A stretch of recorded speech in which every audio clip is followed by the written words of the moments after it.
Hey guys, welcome to this week's Sunday Morning Minutes for May the 23rd. We're almost to Memorial Day weekend. Glad to be with you here. Coming a little bit toward the afternoon. It's around 1:30 p.m. I went to the beach this morning to clear my head, listen to some old school 311. I'm a big fan of the band 311. And just kind of chill out, spend some time with the wife, and it was awesome. A lot of waves crashing, some surfers out there this morning, something you don't see every day on the Jersey Shore. It's not exactly like the Pacific Ocean, but we do have some crazy waves here at times, just depending on what time of the year and what's going on. Anyway, I wanted to come to you with another version of Sunday Morning Minutes, and this one is about follow-through, okay? So I had a customer this past week, and I'll openly confess it, that said that we did a job for him and we never came back to assess the situation. So we know we did assess the situation. We know we did follow through. We know that there was no other call made to come back because we track all our jobs, but he was highly upset and felt we didn't do right by him. So it does happen. Sometimes people fall through the cracks.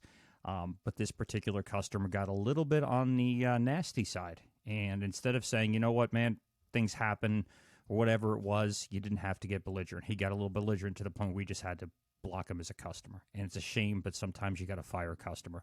The job in particular was rather rough in the first place. I know we were there for a lot longer than originally, we thought we would be, just because the job was in really, really rough shape. And we said it going into, we do the best we could. And on the job, and we went back and looked at the notes in the file, we noticed, that the time we were there, we spent the extra time and re-cleaned it per his request a couple times to get it clean. And he said it took about 8 to 10 hours to dry, and that he had to bring in 2 fans to dry it. And we all know that's probably not true, but anything is possible. Could have been a humid time of the year. It was around September, so it still could have been quite humid here. And it's a possibility that we just kept on cleaning the carpet and it took a lot longer to dry. But it was a Berber rug, so I doubt it very, very much, looking at the file, looking at the pictures. My whole point is, if we didn't take the time to follow through on the job and make sure we document things and we note things, we'd be down for the count on that one. We'd actually have a customer that could technically be 100% right, that we did drop the ball, that we didn't go the extra mile, that we didn't follow up with them. But we have a system in place that follows through on every category of the job. So we do the job. We, of course, do a review. We do a follow-up afterwards.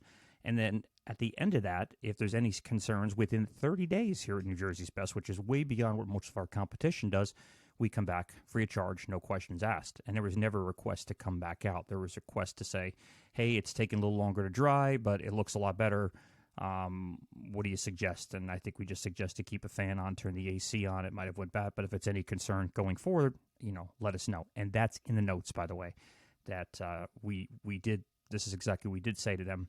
And so we had that way to go back. And, of course, when we put that in front of the customer and said, I'm sorry you weren't happy with the job, we're 100% committed to having the job done right, he got crazy. And the first act of people that act a little irrational and erratic is usually something else is going on.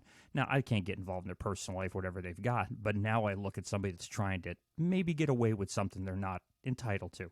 So that's why we went back and looked at the notes. As soon as I presented him with the notes and the information, he's like, you faked it. You guys didn't follow through with me, didn't do anything, which is just not true, but that was his assumption.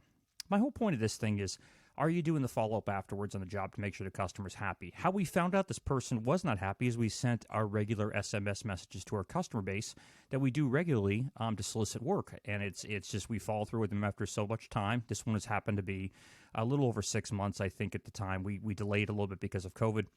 And we did an SMS campaign that went out to a bunch of people, and we just booked quite a bit of work because of it, which was great. But that's how we found out this person was not happy and sent this big, long diatribe to us, which is irrelevant about exactly what he said. But if we didn't have the follow-through system in place, we might have been in trouble there.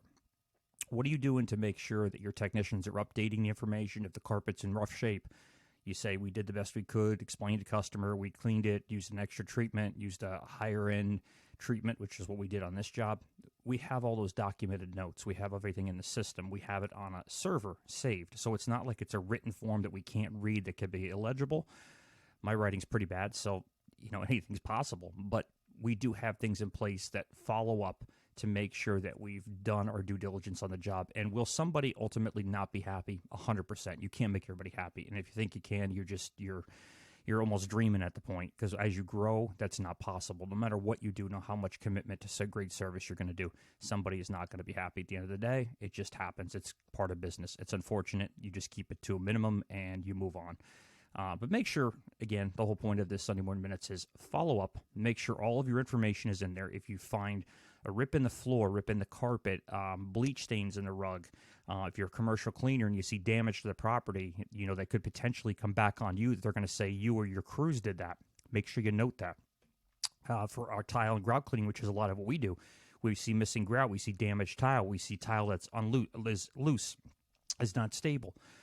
We see all kinds of problems. We have to note that on the work order, because if we don't, and the customer comes back to us, says, hey, this was this, and of course we take photos too as well, which definitely helps.